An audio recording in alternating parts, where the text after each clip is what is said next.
My name is Peter Smith. I am a founding partner of Smith Malek, which is a law firm started in Coeur d'Alene, has offices in Sandpoint, Boise, and Coeur d'Alene. Right now we have 9 attorneys. We have 3 more coming on in the next 2 to 3 months. We've been in existence since April of 2015, so we just celebrated our 5th anniversary. All right. Peter, what was the mission at the onset of your business? So the mission of our law firm has always been the same, and that is something that's kind of broad and high level, which is to make tomorrow better than today. And I usually need to explain that a little bit more because it sounds kind of chintzy, something you'd see on a cereal box or something you'd see at a motivational speaker seminar. But it involves our team here. So we start out with the families we have actually a part of the firm, our employees, really focusing on their well-being, trying to provide them the best benefits and pay and work-life balance that we can give them. Not to say we don't work hard, because we certainly do, but we try to provide that. That's the first layer, is who's here. Trying to make their tomorrow better than what it is today. And then from there we go to our clients, and we feel like we take care of our team, then we can take care of our clients. From there it even expands further to the courts, even opposing counsel on the other side, because there's certain ways you can navigate being lawyers, different disputes. We have different ways of handling it. And so we always try to look at that as being our central mission. And if we accomplish that, we feel like we'll gain more clients, we'll gain respect, we'll win cases. We may lose cases, we may advise that you should settle the case and then they don't. But we always try to look out for what's the best interest of the person we're dealing with in that moment. It starts central and works our way out into the community.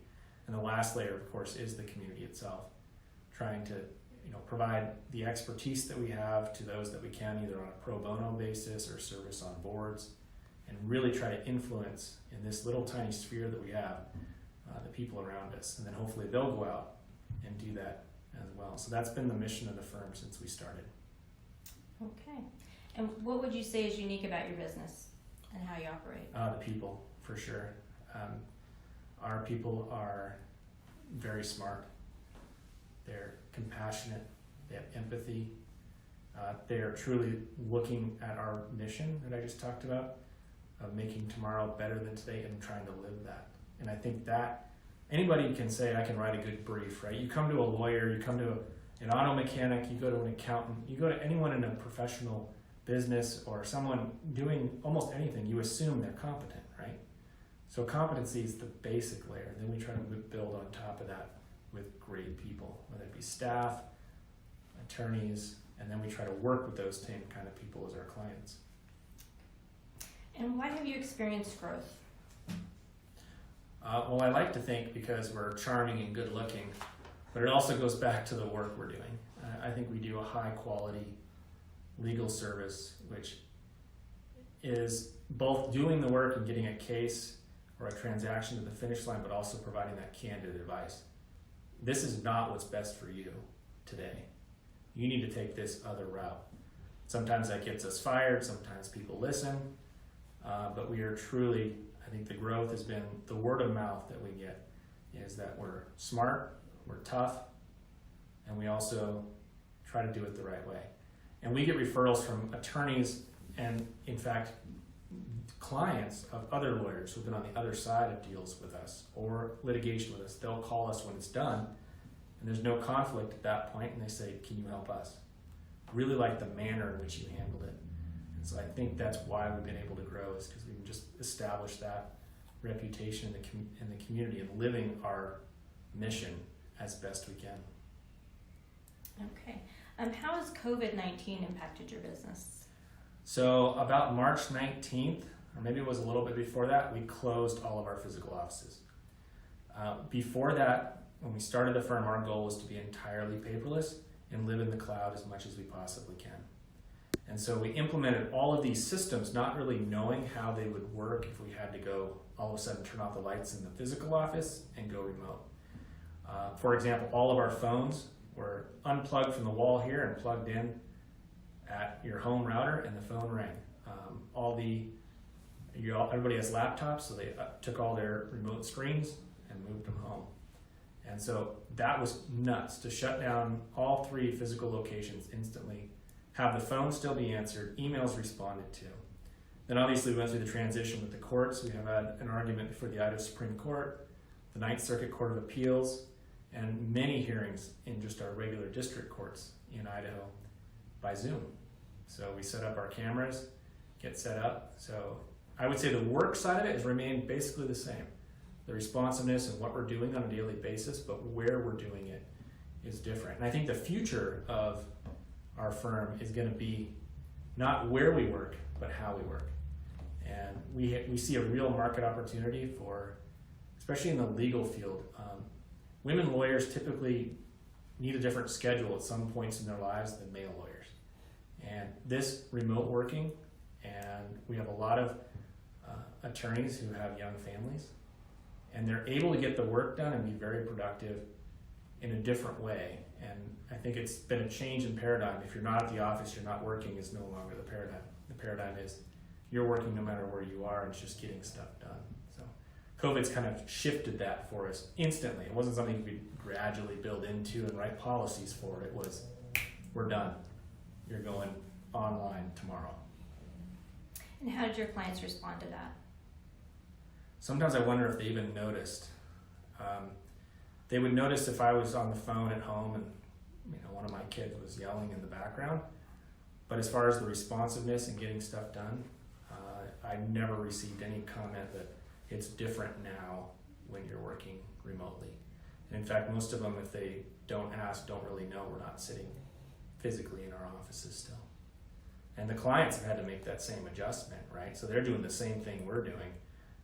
And oftentimes we'll have conversations about how it's different to work from home and, when does the workday really end? Normally I walk out the door and it's over. Now it's pretty much all the time it could be. So, if you could pick one thing that you would attribute to your success, what would that be?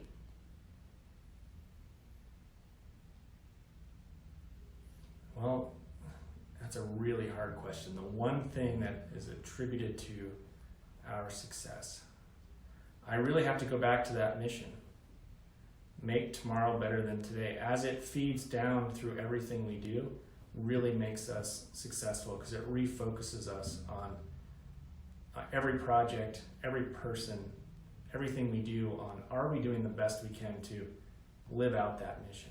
And I would say that has a huge impact. It sounds, like it's just a short couple of words, but when you live it out in everything you do, I think it's reflected in the work you do and who you relate to, who comes to see you, and it helps the company focus on its long-term goal. And I think that's been really the key to success. Okay. If you had one piece of advice to someone who's just starting out in business, what would that be? Answer the why. And think about what your legacy will be. You're going to invest this time, a lot of time, in a new business. So, you can think about the business plan and where the money's going to come from and how you're going to pay the bills. But if you're not passionate about it or know why you're doing it, then it's probably just going to be a job, and it's very difficult. I think Steve Jobs said, entrepreneurs, all they need to be successful is perseverance. So you really have to identify why you're doing that so you can persevere through those stressful times when you have to fire somebody, or you got to find a new person to fill a role, or you've got to make a change in strategy, that you understand ultimately why you're doing that, because that leads to the success that keeps you grounded in that one principle that you can rely on. Because you look at what we've gone through. We're a law firm. We started out being paperless, having offices, and then you take COVID and it hits us, and so it just throws everything out of whack. Are we even going to have clients? That's a question you ask. Is anybody going to call us? Are they going to want to do the type of work that we were doing when the economy was normal? We have unemployment of 13%. That affects all the way down the chain, and we're a professional service company that is charging people for the service we're rendering. Are they going to be able to afford it? And so looking back at why we're doing this, kind of keeps you focused throughout all that storm, frankly, that you're going to face as a new business owner. It could be COVID, it could be a change in product, it could be changing your strategy. You're going to face those things, so you really got to be grounded, which is why I think when we started, we set this kind of big mission for ourselves of trying to really essentially change the world for the better, one person at a time, whether it be our employees or our clients and who we work for. And that allows us to just kind of weather all those storms and remind ourselves why we're doing this.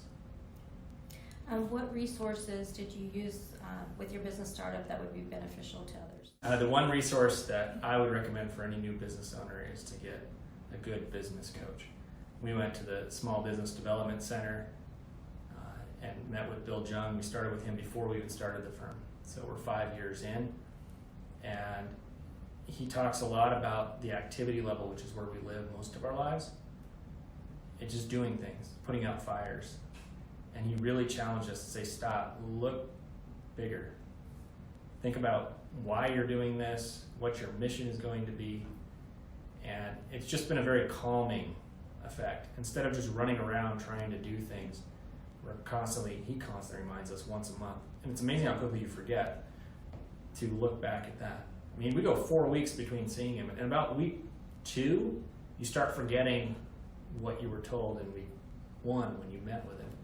And so if we didn't do that on a regular basis, I don't think we would have had the success that we've had, because he challenges us to articulate the why we're doing this, what our mission is, and then take that and apply it all the way down.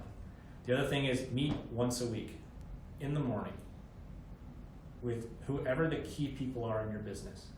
If it's just yourself, meet with yourself in the morning, maybe at breakfast. Because if you let the day slip on, you say, I'm going to meet with whoever it is, your business partner, your key executives at 3 o'clock in the afternoon, they will not be productive. You have to do it early in the morning and start with that mission, start with that vision, and start there and work your way down through the tasks. And that just refocuses everyone on what they're doing and why, and it allows you to talk about really tough conversations more regularly, so you don't build up this huge thing and then have to have a 4-day summit over it. You can cover it all. So those are the 2 things. Get a coach, meet once a week in the morning. All right. Well, thank you, Peter. Appreciate your time and sharing your business journey with us today.